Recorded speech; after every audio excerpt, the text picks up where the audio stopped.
Olá pessoal, aula de microbiologia. Hoje aqui com Rodrigo Berhardt, você verá no YouTube Edu e em todos os canais que nós estamos no YouTube. Tudo bem com vocês? Uma aula especial de microbiologia. Essa aula é uma aula que a gente pode dizer introdutória da microbiologia. Por quê, pessoal? Porque a gente vai classificar os seres vivos quanto ao seu metabolismo, ou seja, de que forma os seres vivos funcionam. Se é com oxigênio, sem oxigênio, de forma anaeróbia ou anaeróbica, né? Se eles utilizam glicose para obter sua energia, se eles obtêm a sua energia através da quebra de substâncias inorgânicas. Então é dessa forma que a gente vai iniciar esta aula de hoje, que você está vendo aqui no vídeo, com o professor Rodrigo Berhardt. Então vamos lá. Bom, nesta videoaula, o que vocês vão ver? Primeira coisa que vocês vão ver é quais são os tipos de seres vivos e qual é o seu metabolismo. Então vamos lá. Todos os organismos têm uma fonte de energia, é ou não é, pessoal? Aqui a gente está falando principalmente dos seres vivos microbianos, os micróbios, que são as bactérias, os protozoários, fungos, tá? Basicamente esses seres vivos. E também a gente pode levar em consideração os animais, os seres vivos, melhor dizendo, que são as algas, que fazem fotossíntese. Então a gente vai dividir os seres vivos que produzem seu próprio alimento, aqueles que produzem a partir da luz e aqueles que produzem a partir de substâncias químicas, tá legal? Então basicamente é isso que vocês estão vendo. Então as fontes de energia podem ser químicas ou através da luz. Quando for química, pessoal, a gente vai chamar de quimiotróficas ou quimiotróficos. For através da luz, foto, vem do grego, luz, trofo, alimento. Então o alimento vai vir da luz, da energia da luz, certo? Então aqui a fonte de carbono para a produção de carbono vai ajudar na composição de compostos orgânicos. Então eu digo que esse ser vivo é quimio-heterotrófico, certo? Se ele produz seu alimento através de substâncias químicas, aí no caso ele é autotrófico, químio, então é quimio-autotrófico, ou seja, ele produz seu alimento através de substâncias químicas, tudo bem? Se ele se alimenta e retira energia de substâncias orgânicas, químicas, então eu vou chamar de quimio-heterotrófico. Ele não produz seu alimento, mas ele retira a fonte de carbono através de outros seres vivos, tudo bem? Ou da matéria orgânica. Então aquele que vai carregar, que vai receber os elétrons, a gente vai chamar de aceptor final de elétrons.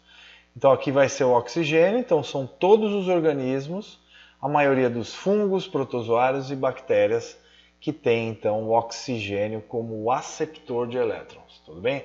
Aquele que vai receber os elétrons.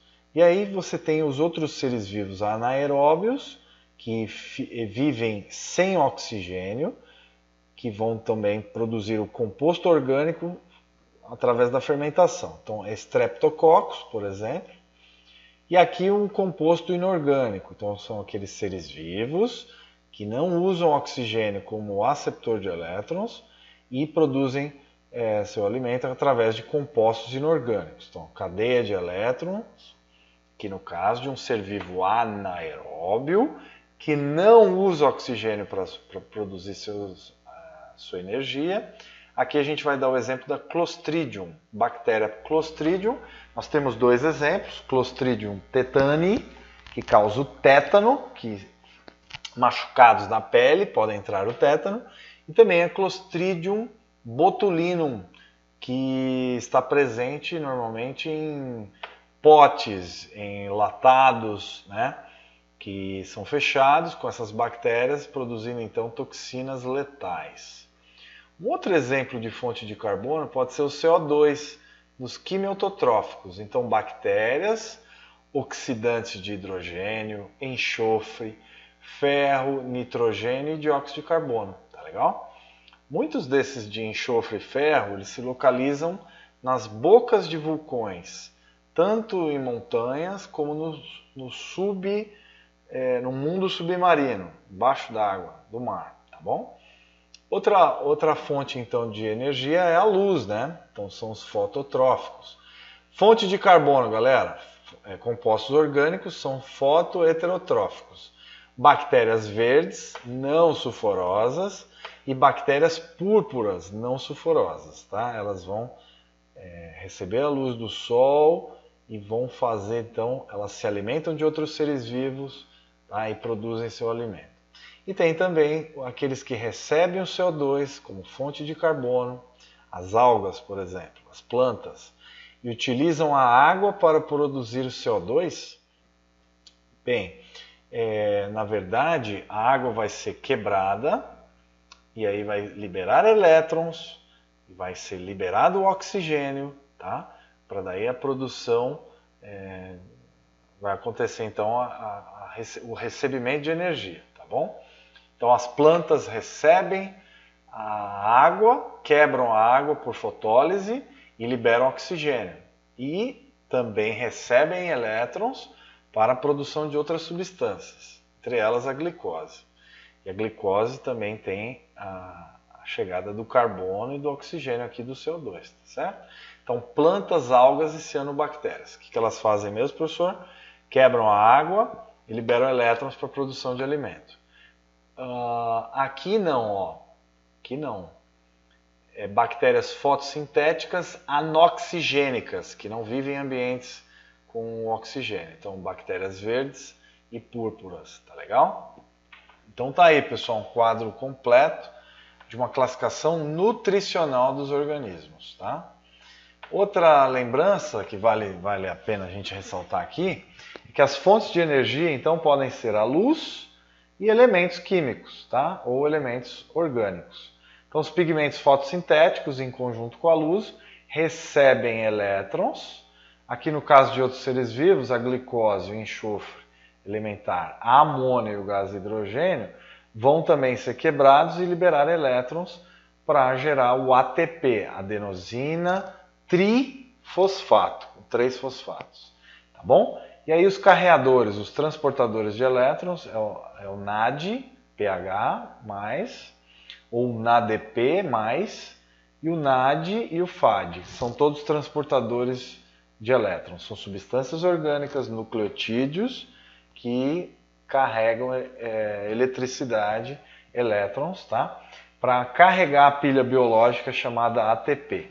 Então o ADP, que tem 2 fosfatos, vai receber energia e vai se ligar com mais um fósforo, formando o ATP, que é a moeda da vida. Para tudo funcionar, onde tem energia, tem que ter o ATP, tá bom? Então os aceptores finais de elétrons, aqueles que recebem os elétrons, o oxigênio na respiração aeróbica ou aeróbia. A respiração anaeróbia, então o nitrato, que é o NO3-, muito importante na agricultura, né? Na quimiossíntese de nitrato. Então o nitrogênio ele vai ser fixado pelas bactérias fixadoras dentro do solo, que vão ajudar as leguminosas, feijão, soja, ervilha, amendoim, a aumentar a produção de aminoácidos e proteínas, tá legal? Compostos orgânicos, a partir da fermentação, ácido lático, né? E também a produção de álcool, por exemplo. Então, requerimentos da produção de ATP. Então tá aí, pessoal, a gente teve uma ideia básica da aula de hoje, nesta pequena videoaula. Um grande abraço para vocês e espero que vocês tenham gostado. Até mais, até as próximas aulas. Tchau, tchau.